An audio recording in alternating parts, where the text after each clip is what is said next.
तो आपने इस वीडियो को इसलिए क्लिक किया है कि आप जानना चाहते हैं कि यूनिवर्सिटी ऑफ एग्रीकल्चर फैसलाबाद यानी कि यूएफ में एडमिशन कैसे ले सकते हैं। आज के इस वीडियो में मैं आपको डिटेल में गाइड करने वाला हूं कि आप यूनिवर्सिटी ऑफ एग्रीकल्चर फैसलाबाद में एडमिशन कैसे ले सकते हैं, क्या उसका प्रोसीजर है, क्या क्या प्रोसेस है, क्या उसकी लास्ट डेट अप्लाई करने की, ये सारी चीज़ें आज वीडियो में डिस्कस करेंगे।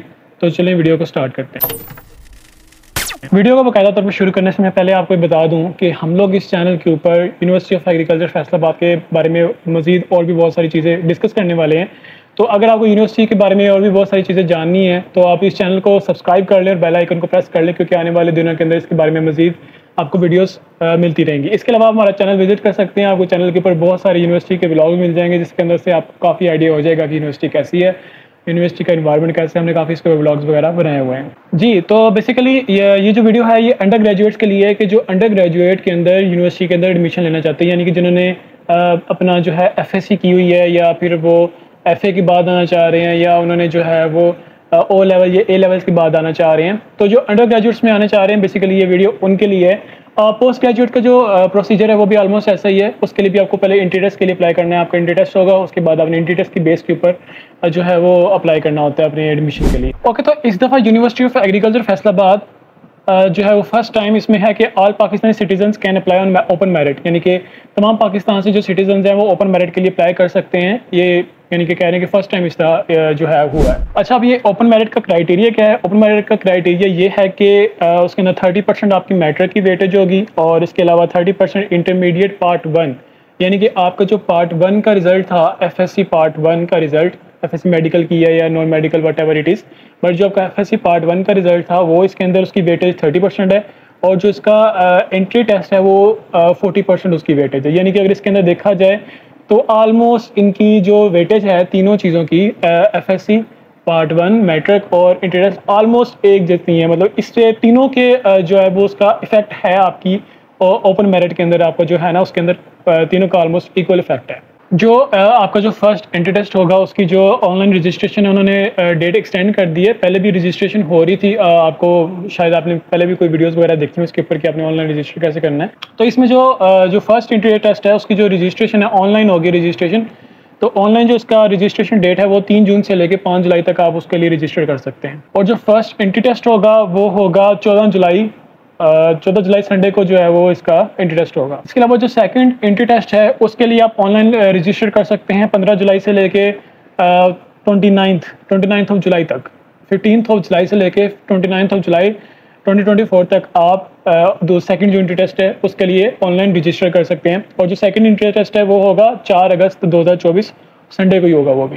चलिए अब आप सुने कि बेसिकली आपने अप्लाई कैसे करना है एंट्री टेस्ट के लिए। उसका तरीक़ाकार ये है कि मैं आपको डिस्क्रिप्शन के अंदर लिंक दे दूंगा, आप उस लिंक पे क्लिक करें तो आप सीधा उनके जो है वो रजिस्ट्रेशन पेज पे चले जाएंगे। सेकेंडली, आप अगर खुद से भी उसके ऊपर जाना चाहते हैं तो यूनिवर्सिटी की वेबसाइट पर जाएँ। आप गूगल के ऊपर यूएफ या university of agriculture Faisalabad under graduate admission इस पर सर्च करें तो आपके सामने रिजल्ट आ जाएंगे। तो आपने यूनिवर्सिटी की वेबसाइट पर जाना है और वहाँ से आपने अंडर ग्रेजुएट एडमिशन के अंदर जाना है। वहाँ पर जाके आपने ऑनलाइन जो है वो उसकी रजिस्ट्रेशन करनी है। इसके अलावा मैं आपको डिस्क्रिप्शन के अंदर डायरेक्ट लिंक भी प्रोवाइड कर दूंगा, तो आप उस डायरेक्ट लिंक से जाके भी जो है वो रजिस्टर कर सकते हैं। आपके सामने वो एक रजिस्ट्रेशन पेज ओपन हो जाएगा। जैसे ही आप लिंक पे जाएंगे, जब आप रजिस्टर करेंगे आपने रजिस्ट्रेशन के अंदर अपनी सारी डिटेल्स एंटर करनी है। जब आप अपनी सारी डिटेल्स उसके अंदर एंटर कर लेंगे, अपनी पर्सनल डिटेल्स, अपनी जो है वो अपनी जो पेरेंट्स की डिटेल्स हैं आपने वो एंटर करनी है। आपने उसके अलावा अपनी जो एकेडमिक डिटेल्स है वो एंटर करनी है।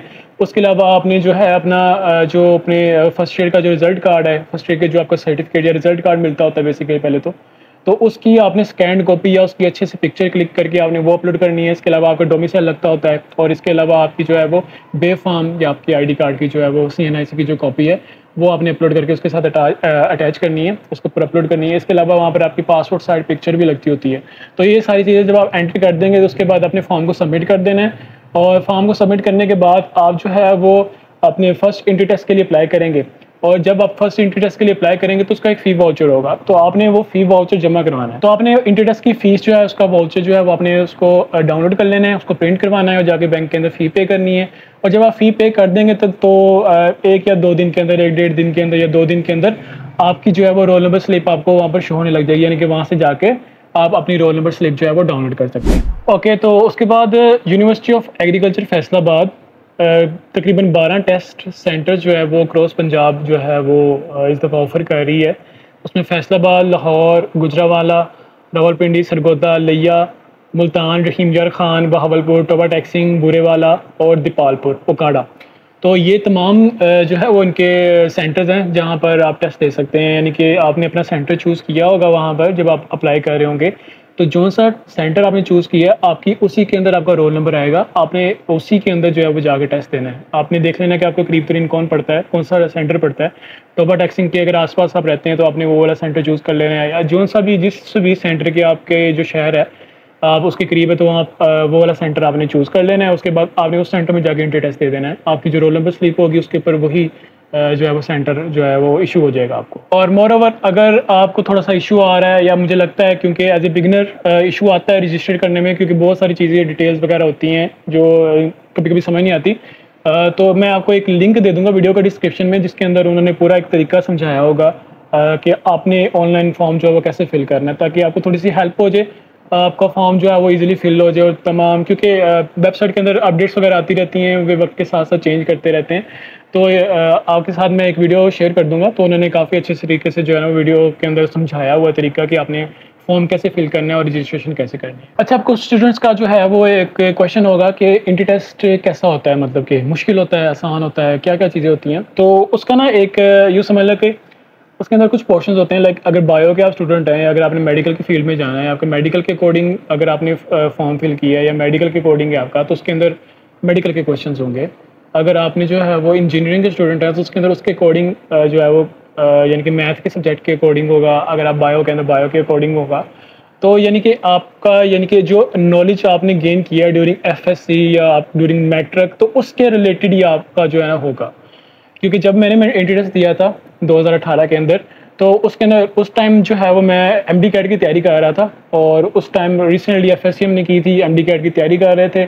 तो काफ़ी ज़्यादा यानी कि अंडरस्टैंडिंग थी चीज़ों की, काफ़ी ज़्यादा हमारा बैकग्राउंड नॉलेज काफ़ी स्ट्रॉन्ग था। तो उस दौरान जो मैंने एंट्री टेस्ट दिया तो वो मैंने कोई स्पेसिफिकली तैयारी करके नहीं दिया था, बट उसके अंदर मेरे 83 मार्क्स आए थे, 83% मेरी उसके अंदर वेटेज बनी थी एंट्री टेस्ट के अंदर।